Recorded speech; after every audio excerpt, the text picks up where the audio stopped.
So, Saturday's progress. That is the Dana 20 transfer mount that we're utilizing with my C4. That other one is the Atlas mount. I coated all the bare stuff with a product called Coil that Dan Bastian highly recommends. Seals out any rust and seals the rust in if there was any. Tomorrow I will start putting my 8.8 back together. The Atlas will go back in. Once that's in, you can kind of see I core sealed the frame rails. That one's a template for if we decide to box that in later. This is where the Dana 20 mount will go. And those 4 holes and those 4 holes are where the Atlas mount are going to bolt up to. And then the C4, I dropped both axles off on Monday to have air lockers put in. The Yukon air locker in the front. That one got an ARB air locker and had a little problems with the O-rings with the Yukon air locker. The ones that I got in my box were split. I got replacements. One of them were split. So I had to get another one. But with all the fiasco of the O-ring issues, Mike at Ring and Pinion got me, I dropped them off Monday. I picked them up Friday. Outstanding work by the Ring and Pinion shop. So that's the update for today.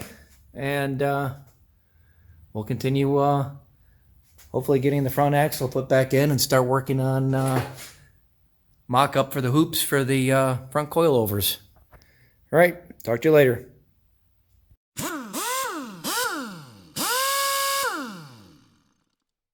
We got the front rear axle back in after getting it back from the Ring and Pinion shop with the air lockers installed. We've got the truck sitting at simulated ride height other than it's on the skids in the back. We've got our fake shock simulating. This is going to be the fixed ride height. We're going to have 4 inches of shock showing. From the track bar bracket to the frame is about 4 1/4. So we will bump it out so that it stops at 4 inches. Yeah, so we found our contact point that we're going off of. That's as far, that's our maximum bump. There's nothing else that hits prior to this lower track bar bracket, which we are not going to manipulate because we don't need to. Everything else has been clearanced. All right.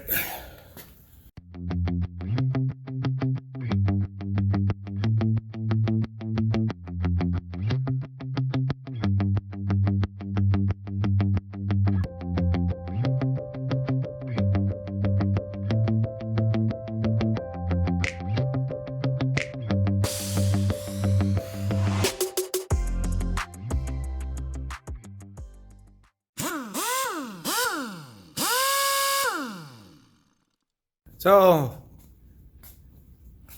here we are again in the Bastian barn, working on my B2.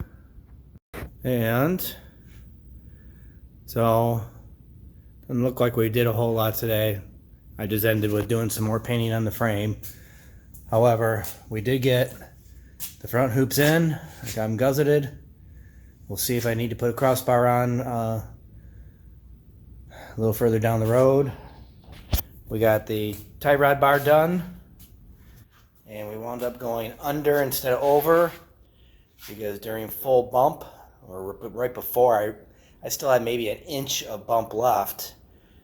The tie rod bar was hitting the tie rod end on the pitman arm, and we've got a flat pitman arm on there already, so we opted to put it on the bottom side for now. It's still above the bottom of the axle tube, so it's really no different than a Jeep. And then we got the drag link done, and we got the direct bar done. So tomorrow we're going to start tackling the rear towers. So more to come.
Alright, this is the driver's side.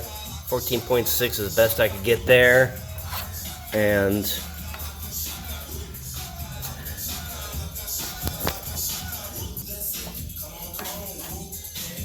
oh, that ain't right.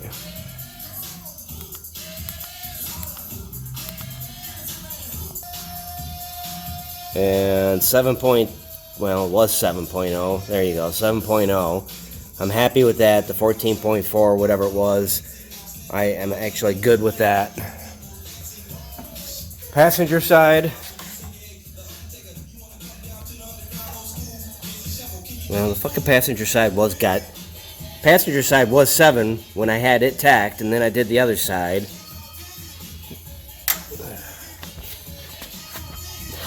Fuck. And it's 16.1. So, we either send it or we redo it, but I'm done for the night. The last measurement is this one, and that's basically 4 7/8 on the passenger side. The driver's side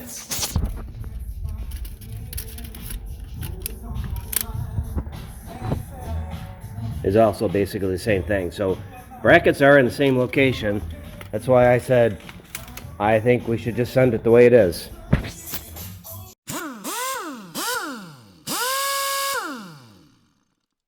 Alright, so here's full bump. Got the shock and one spring on there. That shock is completely compressed. And we've got 3 inches easy between the tire and the spring. And there is this side, full droop. So there's my full flex right there. Yeah, buddy. Send it. Send it.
where I said it got all boogery. Yeah.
So, updates. The axle, the upper link mounts and the lower shock mounts welded in. John and I finished boxing in the rear portion of the frame there. We had to kind of angle in there by the body mount so that we could get to the bushing and the nut. And fully welded in the towers. It turned out okay. And this side. And then, so I'll be back tomorrow to do some more cleanup and get this shit fucking painted. Get her done.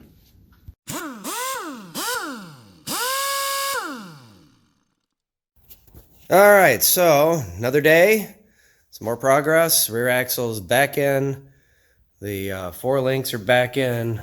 Everything was welded as you saw from the video from last night.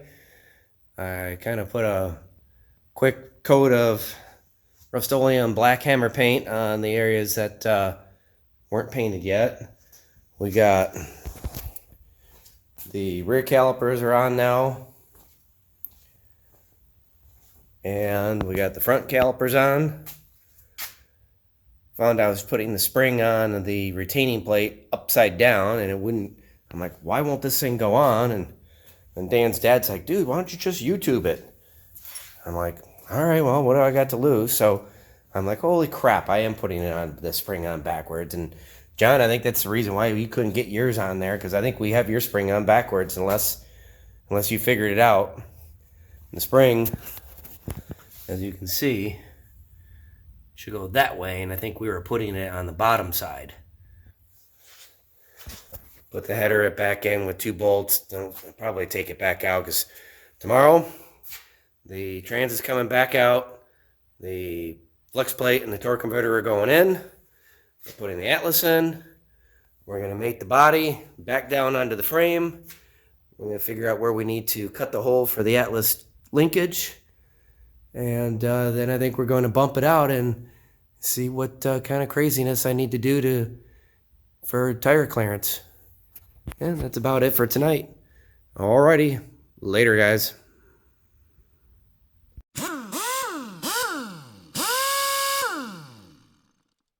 So that right there is full droop. Full droop.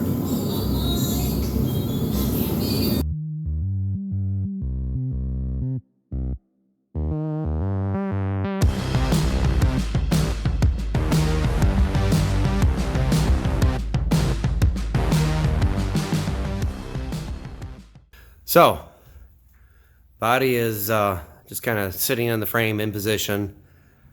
Tires are on. All the coils are on. As Dan was pointing out, our track bar and our drag length, they're essentially the same length, same angles. Turned out pretty good. And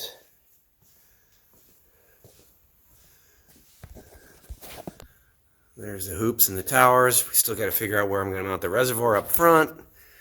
I was kind of working on where we're going to mount the reservoirs in the rear. And I think I'm going to kind of couple them like that and then make brackets and have them sit on top of a bracket. There's the 4-link. Got a little painting to do. I should probably do that before I leave tonight. And fuel cell's in there.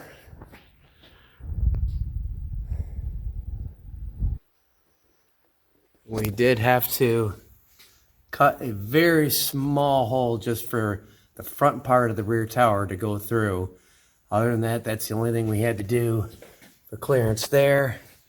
I think the filler neck is going to wind up be able to come down and then go right to right there. I think the way we got that clocked, it will still be able to reach. I think that'll be cool. I don't think we need a crossover bar in the back because that bar right there kind of acts as one. And I don't know if we're going to need one in the front because the hoops really aren't that tall. I've got it gusseted. I think we should be good. The transmission and the Atlas are in. We did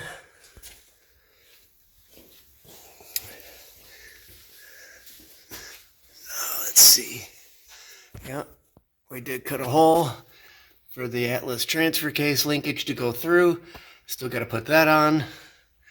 We got to tighten those up and shorten the stud. That's it for today.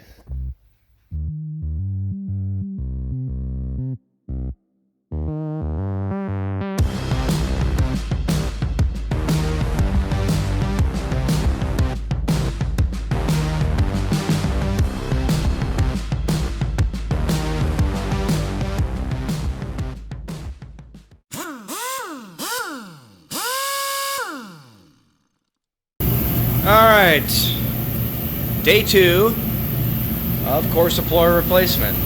Core support is in place. I opted to bolt it in instead of redoing all the spot welds. That way if I ever need to replace it, I just unbolt it. I don't have to redo the spot welds. Or if for whatever reason I decide to go to a Gen 1 front end swap, I just unbolt it. Don't think that's ever going to happen. I like my Gen 2 face. But there was a total of 32 spot welds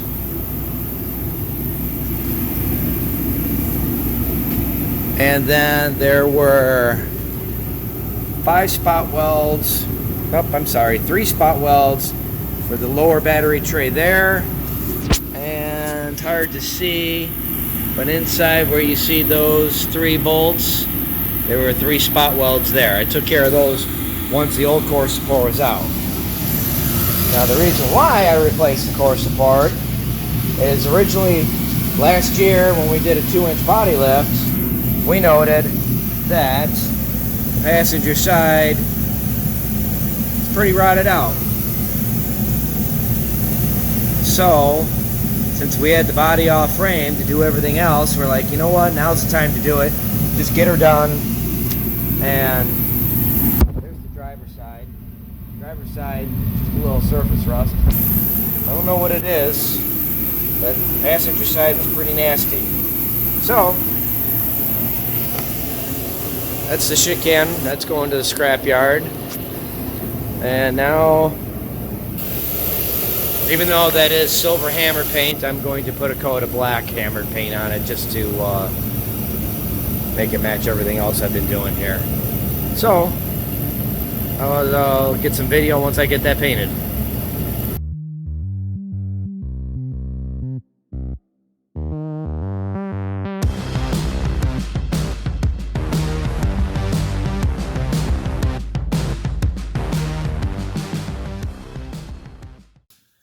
All right, so fender's back on, hood's on, bumper's on, core support's done.